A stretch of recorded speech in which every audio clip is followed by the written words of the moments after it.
Ah, crap. It says, note, 2 people are required to install this windshield kit. Damn, now what am I going to do? Hi, I'm Matt. Welcome back to Procrastination Garage. It's Sunday afternoon. I don't know, 1:30, coming up on 2, maybe not that late. Anyway, as you can see, I still haven't gotten anything done with the leaves out in the yard, and now it's been snowed on and rained on, and it's going to be raining for a week, and who knows, it may be that way all winter. I hope not, because it's not good for the grass. Anyway, I was trying to put off doing anything today. I was trying to be lazy, but my wife wants her studded tires put on. And the whole issue there is that I looked at the forecast, and although there's not really a forecast saying precip overnight tonight, everything is nice and wet, so in the morning the road's probably going to be a little bit slick. So we got to go get the tires out of the container. It means I need to use a truck. Of course, the trailer's hooked up to it. I thought about just leaving the trailer hooked up to it, but then I thought, you know what?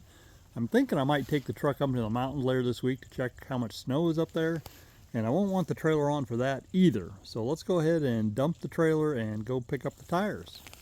Trailer disconnected.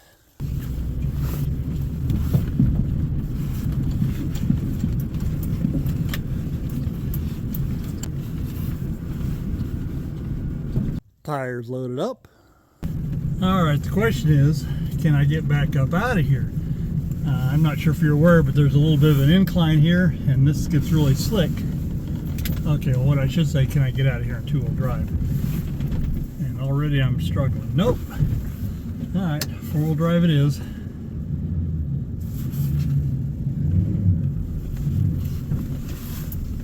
If I don't stall it first. All right, two-wheel drive's easy.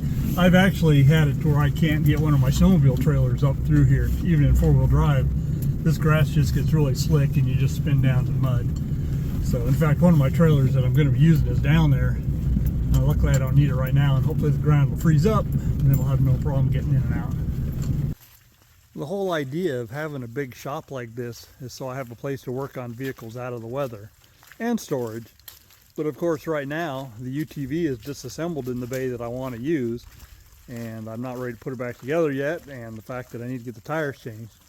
And then the motorhome, I could pull it out, but it might struggle coming up through the snow, and I really don't want to bring it out anyway. So instead, we're going to take everything we need from here and drag it up underneath the patio and do the tire change up there, which is a pain, but not the end of the world.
The summer tires, or should I say spring, summer, and fall tires, are loaded in the back of the truck, ready to go back down the container. We'll do that in a minute. And all the tires are done, tightened. I don't have hubcaps for them. I have 3 hubcaps. We lost one last year. I don't want to put 3 on there, so I need to buy some new ones. Tires are aired up. They were all sitting about 25 psi. Aired them up to 35. And my little air tank, I had to make 3 trips down to my shop. So I wonder, it might have been just easier to either get the car down there or drag the air compressor up here. I don't know. Anyway, so that car's done until I get the hubcaps. So I think that's it. That's a wrap for today.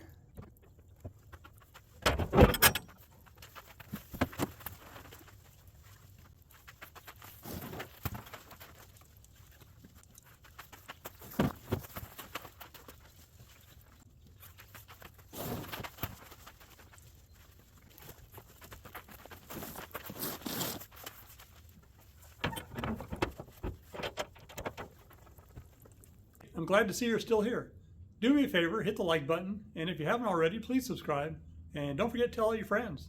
All right, let's get back to the video. Thanks. It's Monday afternoon, about 1 o'clock, and we're going to get back to work on the Kawasaki Teryx and figure out how I can get my little turn signal indicators to work correctly. That's what we were doing in the last video, but I felt kind of rushed because I was trying to get ready to go out of town. And I honestly just wasn't thinking straight because I totally screwed the wiring up on that in my mind and in practice on the machine. So let's figure out where I screwed up and what we can do to fix it. I got some ideas. There she is in all her stripped down glory. I was kind of hoping that when I walked in here, maybe it'd be all put back together and maybe it was just a bad dream or maybe some little genie had come and taken care of it, but no such luck. All right, we're back in here at the turn signal switch. There's a little lever there. If you turn the switch to the left, it should be sending power to this side here, and if you flip it to the right, it should be sending power here, and the center one should be hot, I think, anytime the key is turned on.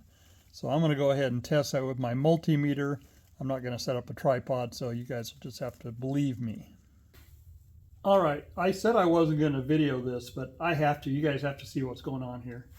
If I turn the key to the on position, and I take my multimeter and I ground it to the frame, and I put it on the center lead, I expect to get 12 volts.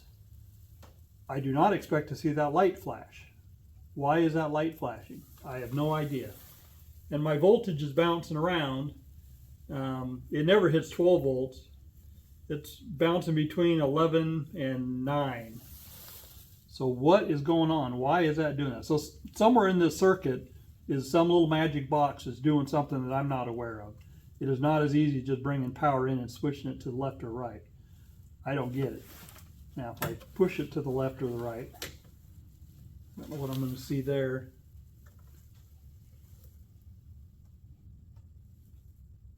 Well, interestingly, if I switch to the left, it's energizing the right side of the switch. But we don't really care about that. And what it's doing then is it's bouncing between, looks to be 0 and 12. So, but why is in the center position when I'm grounded, is there not just power on that center section? Why is it lighting? Well, now it's not doing it. Yeah, why is that lighting up? That ain't right. So I don't have a clue what's going on. So what this tells me, I'm not going to worry about this switch at all. I'm just going to run the 2 little indicators, the plus and a minus. I'm going to run them out by the turn signals because that should be a good solid 12 volt signal in and out, I think. I don't know, we better test it, but that's what we're going to do. So this wiring I did in here, we're going to undo it. I do like using this twisted wire here. I'm just going to get longer lengths that I can run further out. So that's what I'll work on. As you can see, I went ahead and I just clipped the wires that I had crimped in there together. I just clipped them off. You know, I could leave it like that. Nobody'd ever know the difference. It's hidden back behind there, but it would bother me. So I'm going to go ahead and replace those 3 connectors so I can get rid of that little section of red and black. All right. All right, we're back to stock setup. I've got the turn signal in the right position right now, and you can see I replaced all those, so those are all neat and tidy now. So, and then if I move it to the other position, the left turn signal works. So that's all good. Now let's go out. Well, we're going to have to remove these extensions here and add new leads that are longer. So I'll do that next. If you look back there, you can see the twisted red and black wires. To the right is where the turn signal indicators are, and then you can see those wires are running off in that direction to the left there. And then I've got one shooting out right here. That's for the left turn signal. I'm routing it down along through here, and I'm going to tie into these two wires there, the yellow and the white. And then on the other side, I've got the wire coming down through here, and I'm going to tie into the green and white wire here. The white should be the ground, the green should be the power, and over here should be the yellow is the power and the white's the ground. Anyway, I'm going to go ahead and hook up this one on the yellow side first and make sure that it works and my theory is correct, because we know how that goes. But this should be just fine. So I'll let you know in a minute. We're committed now. I just cut these two wires, so I'm going to splice those wires into it. We'll see what happens. The indicator wires are tapped in, the red going to the yellow, the black going to the white. Let's see if it works. Got to come in here, turn the key on, indicator left, flash in there, flash in there, flash in there. More importantly, not flashing over there. All right, I think we got it. So now we just need to do the same thing down here to those yellow and white, bring in these leads here, and I think we got her licked. I'll show you when I'm done. Now we're doing an ops check on the right indicator. There it is on the inside, and there it is flashed on the outside. All right, so now everything's wired up. This one's taped up. I'm going to tape this one up. I've got a few zip ties to replace. And then the wiring part is all done. Then it's time to reassemble all the panels and stuff. All right, I believe she's all back together.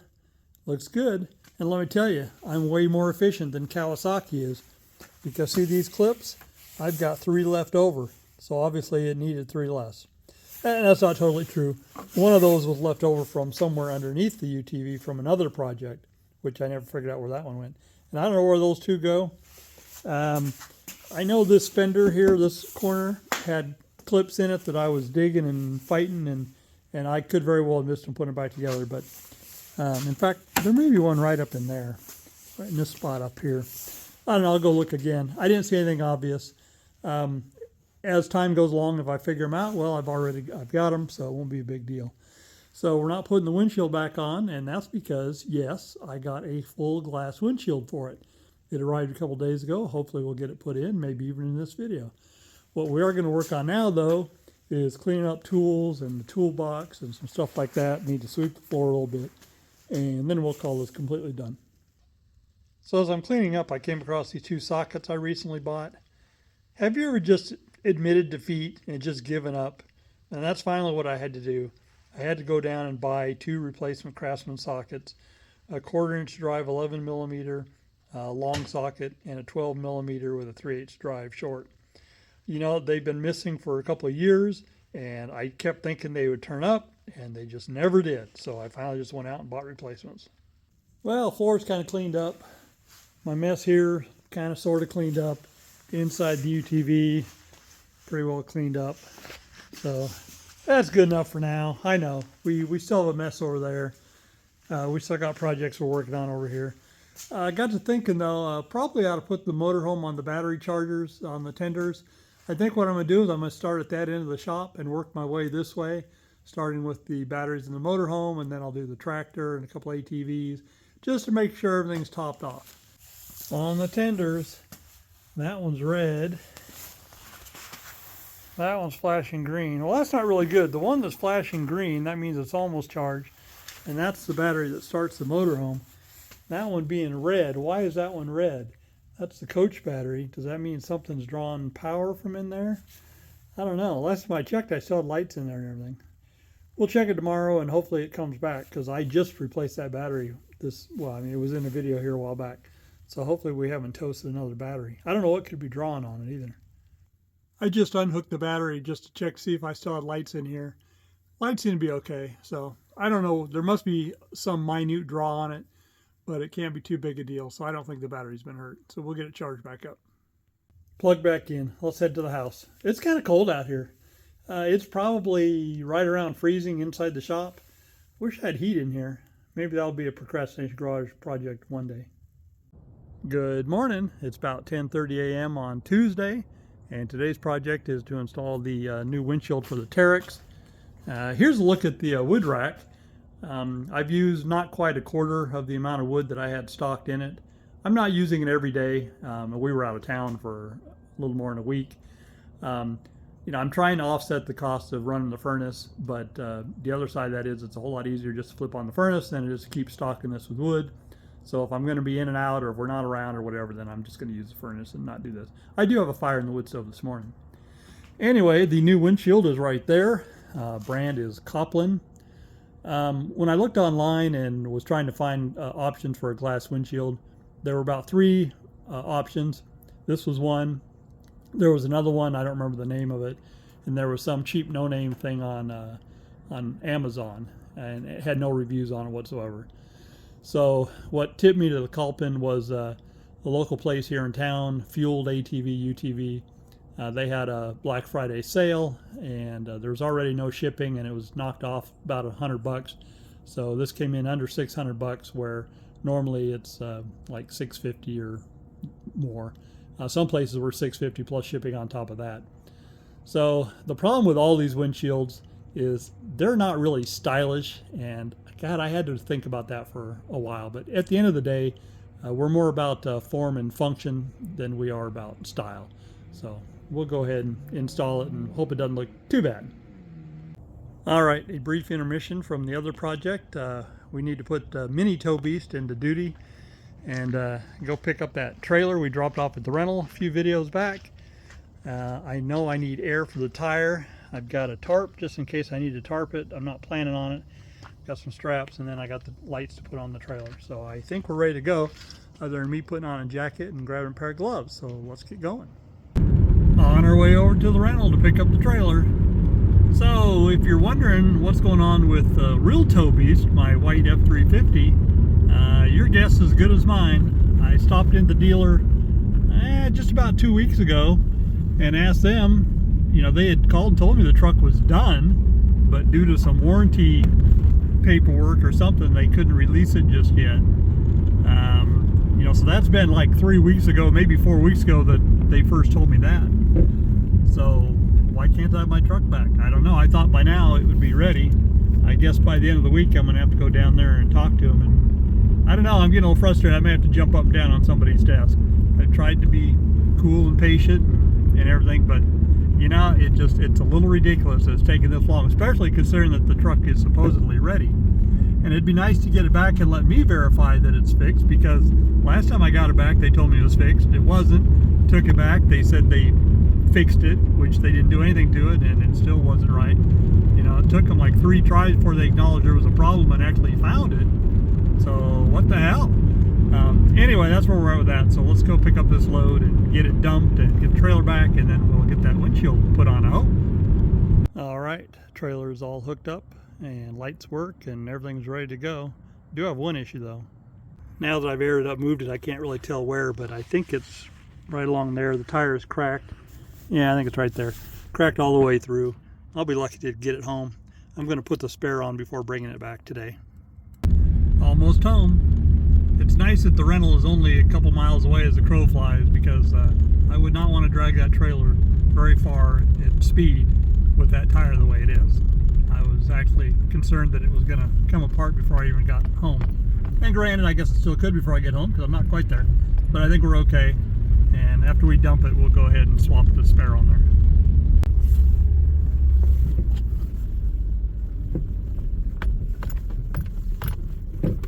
Do I dare take the copper toad down here? Well, at least it's all-wheel drive. It'll get back out. And the trailer's light, so it should be able to drag the trailer too. It really sucked to get the car down here and not be able to get it out. It's been nice not having a burn pile. Time to put this there and start all over again. I gotta say, that took longer than I thought it would. And I really should have got the trailer closer to the pile. I didn't realize my burn area was further away from the trailer than it was, but whatever, it's all done now. Trailer is Empty, but not perfect, because I'm taking it back. They're going to fill it up again, so no reason to make it spick and span. All right, here we go. Let's see if we can get out of here. Never mind the knocking noise. That's just the trailer bouncing around out back.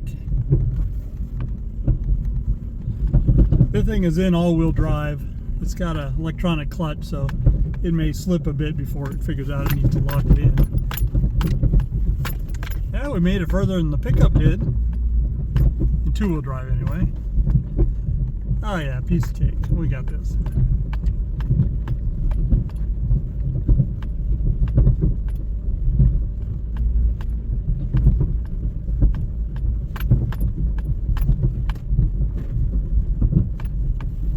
The trailer's in front of the shop. I'm going to take a lunch break and then I'm going to come out and change that right tire. What was kind of cool is I was actually able to drive the copper-toed trailer around the truck. I had enough room to get around on the side without getting into the trees. That was kind of nice. I thought I was going to have to move it. Lunch is complete. Let's get that tire swapped out.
Yeah, those NASCAR pit crews got nothing on me. All right, let's take this trailer back. Dropped off and ready to be refilled again. All right, time to get back to our regularly scheduled programming. We'll see about getting the new windshield put on. We've got a couple obstacles. First and easiest, we've still got some clamps left over from the other windshield. Those will pop right off. And then the top, I don't think the top's going to play nice with this new windshield. So I guess we'll probably just disconnect it up here at the front and flip it back and then see what we can do. My biggest concern though are these mirrors here. I don't think those mirrors are going to play nice with the new top. I guess I won't know for sure until I get it out of the box, but I think it kind of sucks up tight against this roll bar here. So I don't know. I guess the first thing to do is to get the box cut open and see what we've got. I can't quite make out the writing on that thing. It must be Russian or something. I don't know. We'll cut it open and see what we can figure it out from there.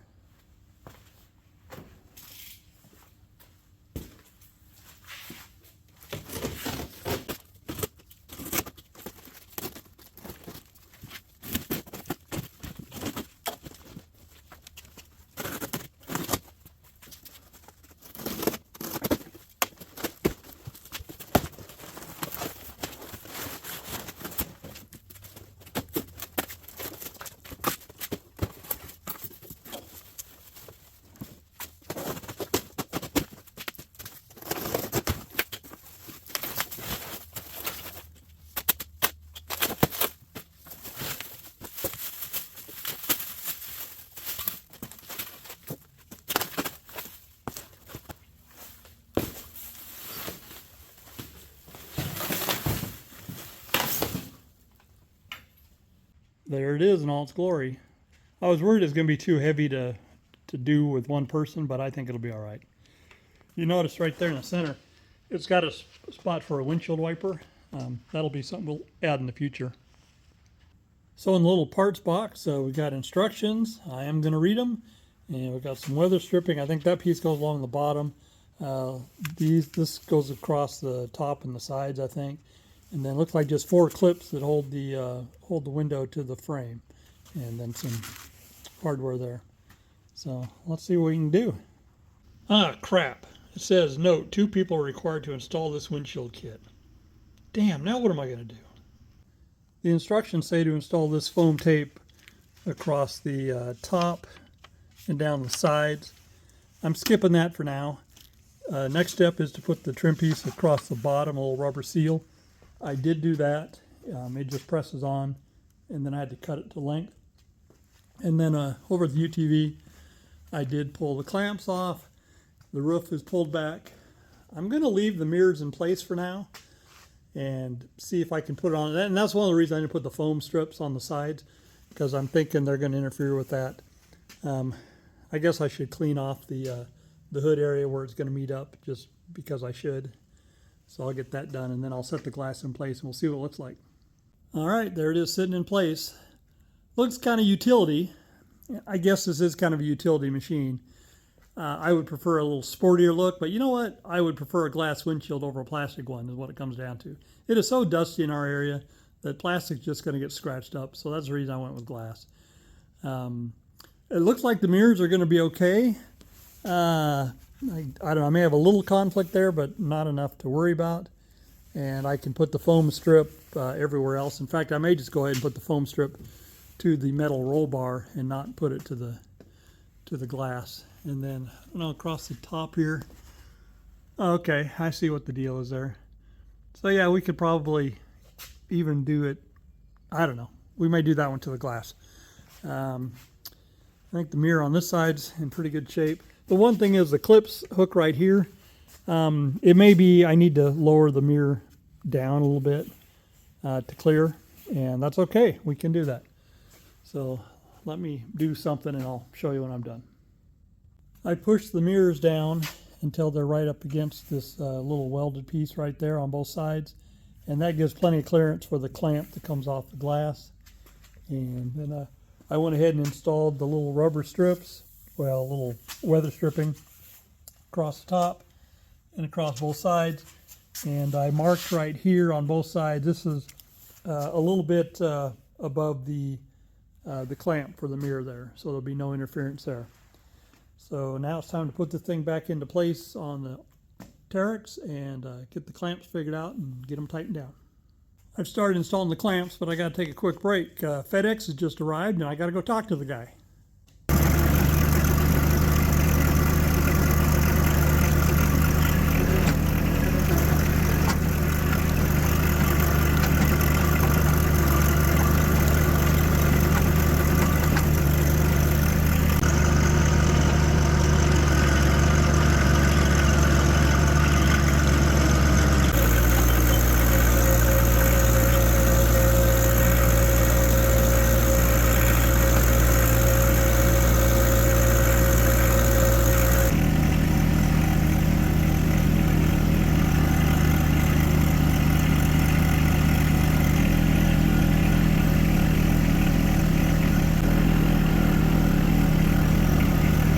Wow, what do you suppose is in the box?